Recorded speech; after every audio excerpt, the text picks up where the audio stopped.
Niliwahi kusoma kuhusu mfanyabiashara wa vito aliyekuwa akitembea kwenye soko la vitu vya zamani ambapo mawe yenye rangi na madini yalikuwa yanauzwa. Aliona jiwe kubwa la buluu lililokuwa na rangi ya zambarau, ukubwa wake ukiwa kama kiazi. Mara moja alijua kwamba lilikuwa na thamani kubwa zaidi kuliko vile mtu yeyote pale alivyotambua. Kimya kimya alinunua jiwe hilo kubwa kwa $10, kisha akalipeleka likapimwa na wataalamu. Thamani yake ilipanda hadi zaidi ya $2 milioni. Ilichukua mtu anayejua nini cha kutafuta ili kutambua thamani yake. Sasa nadhani unaweza kusema kwamba aliweza kuona kwa mtazamo tofauti. Sasa Mtume Paulo anatukaribisha tuungane naye katika kuwatazama watu na maisha kwa ujumla kwa namna tofauti, kwa namna fulani, ili kutambua thamani ambayo huenda ingepuuzwa. Hapa katika sura ya 1 ya Warumi, Paulo anasema mambo manne kuhusu yeye mwenyewe.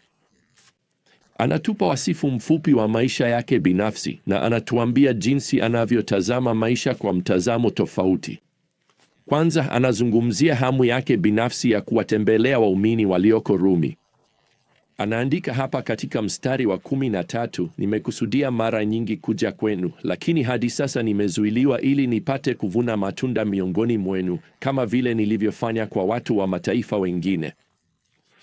Unaona, Paulo haridhiki tu kwa kuwatumia barua hii, ingawa imevuviwa na Roho Mtakatifu. Hapana, anataka kukutana ana kwa ana na ndugu zake wa kiroho katika Kristo. Paulo alielewa thamani ya kuwasiliana ana kwa ana, na kwa njia hii ni ya thamani sawa nyumbani kama ilivyo kanisani. Nakumbuka kusoma siku moja kwamba baba wa wastani hutumia sekunde 37 tu kwa siku kuzungumza ana kwa ana na watoto wake. Kwa maneno mengine, hiyo haijumuishi kuwapeleka kanisani au kukaa nao kwenye kochi mkiangalia televisheni au, unajua, kuwaomba wapitishe siagi mezani wakati wa chakula cha jioni. Hapana, sekunde 37 za kuzungumza ana kwa ana, macho kwa macho, mtu mmoja mmoja, na kuwekeza kwenye maisha yao. Nilitaja jambo hili kwenye mahubiri siku moja, na baadaye mwanaume mmoja aliniambia kwamba binti yake mdogo wa miaka 7 alikuwa kwenye ibada ile na alinisikia nikitoa takwimu hiyo. Na walipofika nyumbani, alimwangalia baba yake na kusema, sawa dadi, sasa ni muda wangu wa sekunde 37. Sasa Paulo anataka aina hiyo ya mawasiliano ya kibinafsi na watoto wake wa kiroho. Anataka kusaidia kuleta mavuno, ukuaji wa matunda ya kiroho katika maisha yao. Na ni aina gani ya matunda hayo? Basi kuna aina 2 za matunda ambazo Paulo ametaja hapa. Moja ni tunda la wokovu. Hapo ndipo mtu anapokuja kwa imani katika Kristo. Na lingine ni tunda la Roho, na hapo ndipo mtu anakuwa katika Kristo. Na Paulo anataka kuona aina zote 2 za matunda anapokuja Rumi, matunda ya watu kuwa wa Kristo na matunda katika watu wanaokuwa wa Kristo. Sasa maelezo yanayofuata ya wasifu ambayo Paulo anayatoa yanahusiana na wajibu wake binafsi, hisia yake ya wajibu.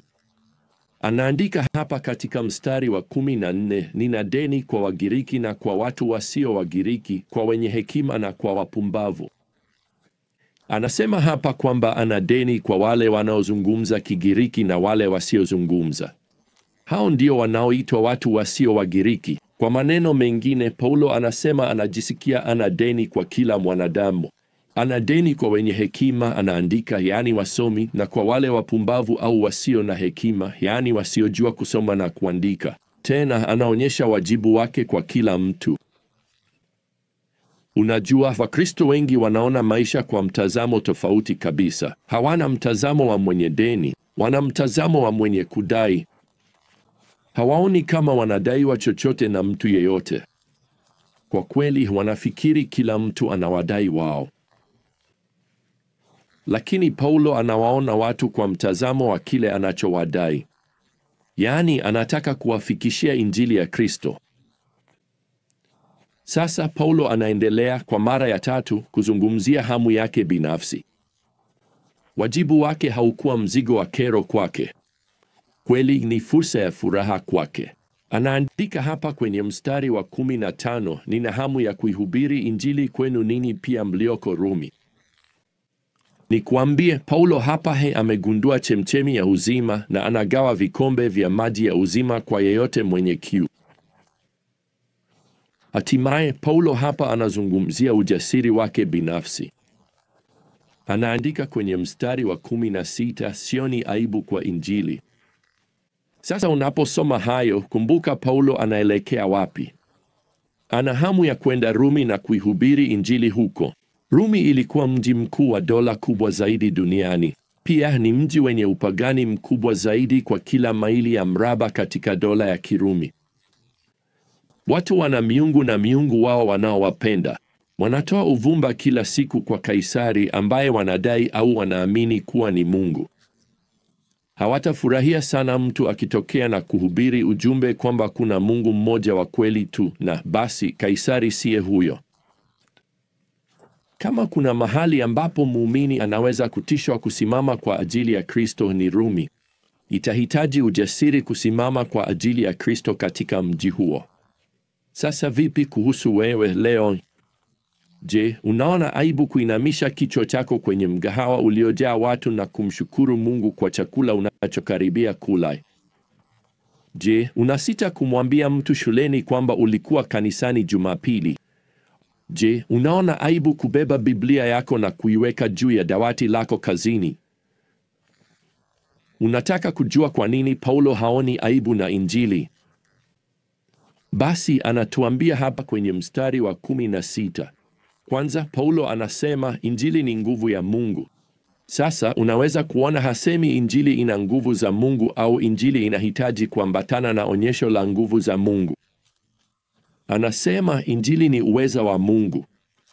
Injili inafanya kazi. Injili ni nguvu yenye nguvu. Paulo anaandika Injili haifanyiki kazi tu, bali pia ni mabadiliko. Paulo anasema hapa kwamba ni uweza wa Mungu uletao wokovu. Hiyo ni Injili inawaokoa watu kutoka kwa dhambi na hatia na hukumu. Injili basi si mpango wa kujisaidia, sio juu ya kugeuza jani jipya.